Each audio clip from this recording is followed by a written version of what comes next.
finally the NCAA and the guys came together and finally gave us what we wanted. They gave us the straight seeding. None of the bull crap we had last year where if you win your conference, you get automatic buys. No. However, the seeding ends at the end of the year is where that's going to be. And I think that's a great step going into next year. And that's where obviously the conversation for 14 and 16's you gotta pipe down. Let us see how this works before we start adding more teams to it. Because look, that was a massive factor, right? When you're given, was it Boise or Arizona State and Boise State, right? They both got a bye. Am I correct on that? That's Was correct. that the Final Four? It was Boise, Arizona State, Oregon Oregon, and Georgia. and Georgia. Yes. Yeah. That's just it. Obviously, it would have been a much different story if that wasn't the case. Clemson probably would have stayed where they are, but Arizona State's nowhere near the top 4. Ohio State's probably in the top 4. Tennessee's 5. Tennessee's making it to the second round, getting into the rhythms. It would have made the first round games much more electric because those games are kind of lackluster. But anywho, the biggest part of this, and this kind of speaks to going back to the NCAA for not holding anybody accountable, is Notre Dame has always operated bigger than the brand. They've always acted as if how Sankey's speaking now is that we don't need you. Notre Dame has always done that. We don't need you, and you can't force us to do anything because we're Notre Dame, and nobody's forced them to do anything. And now, before the playoff seeding hurt them because they could go undefeated, but the best they were going to get was a 5 seed.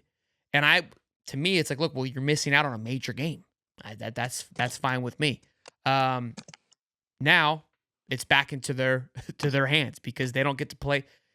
It honestly crushes the championship in a way, right? Because unless that game gives you just 10 more points, let's say, for winning it in regards to where you rank, Notre Dame, in my opinion, still should not be a top 4 team if the 4 teams that win the championship were with 1 losses. That makes sense. Because right now they could go undefeated. They're going to be arguably in the top 4, right? But then they're not playing an extra game where you're going to have 4 teams. And look, Clemson, Arizona State, no. But Texas and Georgia, right? Both those guys have won losses last year. Having to go play an extra game, that's huge. And seeding obviously is a major factor in whether or not you have to play an extra game or not. So something has to get figured out with Notre Dame. And again, if the SEC and the Big Ten were to leave essentially or go create their own league, Notre Dame would have to go and follow somebody's rules eventually. And I think it should start now. Ty? Yeah, I mean, if you go back and you would have, I said this is the way it should have been from the beginning, but if you go back and you look at what the games would have been like, it's kind of crazy because we'd have had Clemson against Notre Dame, which would have been a spicy matchup in the first round. Then you would have had Ohio State, Arizona State, SMU, Tennessee, and Indiana, Boise, and then your buys would have been Penn State, Oregon, uh, Georgia, and Texas, and then playing those games and then moving those teams into it. Now the only thing I think we should do is once the first round is over, we also do it like the NFL does. If you're the lower seed, the lowest seed goes and plays the number 1 seed. So Not reseeds it. not 5 goes to play 1. If like the 5 beats the 12, then the 5 goes and plays the 1. Maybe the 5 should go, to 5 should go play 4. Just like the NFL does it. But once again, this is a step in the right direction. I'm okay with the way it is. They want to make it like March Madness, but it's a little different because basketball is different than football. Like you could see, there's more of those teams get upset in situations, but in football it's a little different because you have 22 guys and these guys are the best of the best, and it's not like 5 guys shooting threes or something like that. So I think we should maybe reseed after the first round and reseed after the second round and so forth, so forth. That way they're always getting the best matchups.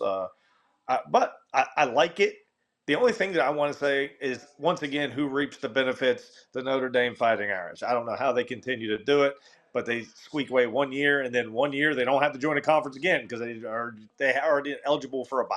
So I don't know how they continue to do it and get away with it, but they continue to do it. Is very frustrating and annoying, but this is the right move. And again, them getting to handpick their schedule in a sense every year, right? Where they can kind of put the right amount of juice in the right amount of easy from the division. And in a way, I mean, I don't know how much authority I could be over speaking here. I don't think they could genuinely just go, hey, can we get that one, that one, that one? but I would say it's pretty dang close. I mean, obviously they have their rivalries, which Lincoln Riley had his voice about trying to get rid of the Notre Dame versus USC rivalry. Yeah, of course he did. He's soft. Yeah, it's just this is where again we're going to talk about here in a bit about college football losing its lust. Is like we're getting away from what the point is.